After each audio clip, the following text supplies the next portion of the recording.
You might be moving laterally along the arc. Regardless of the reason, this technique allows you to shoot from a 2-foot hop while getting square to the goal at the same time. 10. Square in the air. You guessed it. Line your shoulders up with the shot line, right shoulder pointing to the goal. Take one step with your inside foot, the right foot, leave the ground, get square to the goal in the air, catch and shoot. If you're by yourself, spin yourself a pass. Game application. The game application is the same as the previous step. We're simply training both feet like we train both hands. Great players have no weak hand, no weak footwork, and no favored direction. Great shooters master all situations. Concluding notes. Let me be perfectly clear about the hop versus the 1-2. I said earlier that the 1-2 is the quickest way to shoot off the dribble. But like I've shown in our video, Better One-on-One Offense, the hop can be used to separate yourself from your defender in case a quick shot from a 1-2 is not enough to keep it from being blocked. You can use it in the mid-range as a side hop or to cover more ground to the goal. Or it can be used when you drive a defender inside the arc and hop back to create space for a 3. Just remember, use the 1-2 for the quickest shot and use the hop only when you need to create space. Great shooters can do both and will choose the best footwork for the right situation. Chapter 3. Now tell me why, step by step. This chapter contains the explanations for everything in Chapter 1. In fact, the questions and answers follow the same order as the teaching points in Chapter 1. If you don't need to know the why behind each step in Chapter 1, then skip this chapter for now. However, you must eventually become your own best shot coach. And to be your own best shot coach, you must understand the why for every detail of your shot technique. So, it will be to your benefit to come back later and work your way through this chapter. Why is your stance important? Keeping the ball straight during its flight to the goal is the first priority when shooting. If the fly of the ball is not straight, then everything else could be perfect and the result will still be a miss. Keeping the ball straight starts with your stance. The ball has a tendency to follow the line perpendicular to your shoulders. If your stance turns your shoulders away from the goal, then the ball will have a tendency to follow that line and you'll have to compensate in some other area of your shot form. Now, how strict am I about the idea of shoulders and feet being square? Your shooting shoulder has a tendency to lead the other shoulder because your shooting arm does all the work of the shooting stroke. If you leave this motion unchecked and undisciplined, then the shooting stroke will twist or torque the body. This torque from a right-handed shooter will send the fly of the ball to the left, and you'll find yourself consciously or unconsciously compensating with other parts of your body to keep the ball straight. So, when I'm training the shooter, I stick to a strict square form with shoulders and feet, knowing full well that when they shoot in the game, there'll be some slippage. Your training must remain strict in order to minimize the game slippage. This is so important and so misunderstood that I want to elaborate on it a bit more just to ensure that you understand me.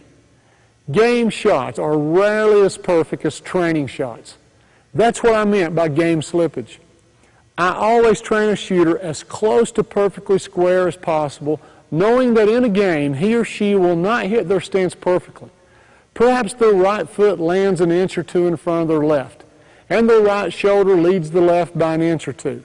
That's okay. It's okay. That won't be enough to turn your shoulders or affect your balance. But consider what happens if I let you train with a staggered stance. When game slippage creeps in, your right foot will now lead your left by 6 or 8 inches. Now your shoulders open up so much that it pulls the guide hand and guide arm away from the ball too early. This leaves you with only one hand to control the fly of the ball, along with trying to compensate for a wicked twist of the body.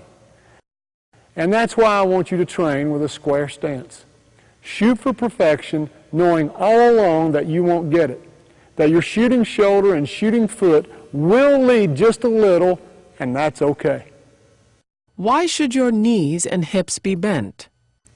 If you want to build a quick shot and decrease your chances of getting your shot blocked, learn to prepare your stance ahead of time, before the pass hits your hands or before you pick up the ball off the dribble. Otherwise, if you catch the ball off the pass or dribble, coil and then uncoil, you'll give away that you're going to shoot, or you'll give a defender time to close the gap, or both. Another reason for preparing to shoot by having bent limbs is the advantage it gives you when attacking one-on-one from a pivot. The correct shooting stance is also the correct attacking the goal stance. From this position, the defense will not know whether you're going to shoot, drive, or pass. Now you know why it's called the triple threat position or triple attack stance. Hall of Famer Rick Barry gave a great little pointer on better one-on-one offense that I've used ever since. A quick check to see if you're basketball ready is to touch your knees. If you can't touch your knees, then you're not ready to play, and you're certainly not ready to shoot. So touch your knees, stay in that stance, and you'll be shot ready. Why set your shooting wrist in the shot pocket? Trust me, you're going to set your wrist sometime during your shot motion, whether you think about it or not. If you relax the wrist in the shot pocket, then during the course of bringing the ball up the shot line, you'll bend your wrist before you begin your shooting stroke. But this moves the ball backwards in a negative direction off the shot line. The correct path of the ball should only be up and out. Anything in the other direction is negative motion and not good for your shot, especially your arch. If you didn't know that, now you do.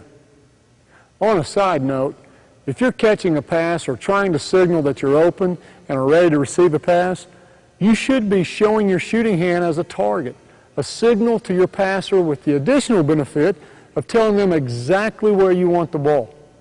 By showing a target hand, your wrist will already be set when the ball hits your hands. If the rest of your body is prepared, then you're ready to simply go up and out with the shot. No hand adjustments, no wasted time, quick release. Why are your forearms parallel to the floor in your shot pocket? Because if your forearms are up, then your shot pocket is going to be too high, and you'll dip the ball back to a parallel position before going up and out. This again is negative motion and a waste of time. Vice versa, if your forearms are below parallel, then you'll never develop a quick shot. That's just too far for the ball to travel before being released. Why are your biceps perpendicular to the floor in your shot pocket? Because if your upper arms are past perpendicular in front of you, then you've stuck the ball into the face and hands of your defender, and you've moved the ball away from your shot line. The best shooters only move the ball up and out. With your shot pocket past the perpendicular in front of you, the ball must travel back to your shot line on its way up and out. Once again, we have negative motion where there should be none. Invariably, this results in a flat arc because your shooting arm is working like a lever, back and forth, rather than like an elevator, up and out. On the other hand, if your biceps are behind the perpendicular, then you've pulled the ball too close to your body and your elbows have to compensate by going out. Why having elbows too close in or too far out is a bad thing? If you try to set the ball with your elbow on the shot line, then your elbow will be too far in, and that turns the shooting hand out. With your shooting hand at an angle and your palm no longer facing the goal, it's now more difficult to stroke the ball directly toward the goal. Vice versa, if your elbow is too far out when the ball is being set, then once again the shooting hand is turned to a bad angle. With the shooting elbow too far out, the ball has a tendency to roll off the ring and little finger. When I see the ball leaving the hand off the ring and little finger, I immediately check to see if the shooting elbow is too far out. And in 99% of the cases, it is. So, how can we determine the proper position of the shooting elbow, considering all the possible body types out there? Long arms, short arms, wide shoulders, narrow shoulders, etc. The proper position of the shooting elbow is not necessarily directly under the ball. The proper position of the shooting elbow is the position that keeps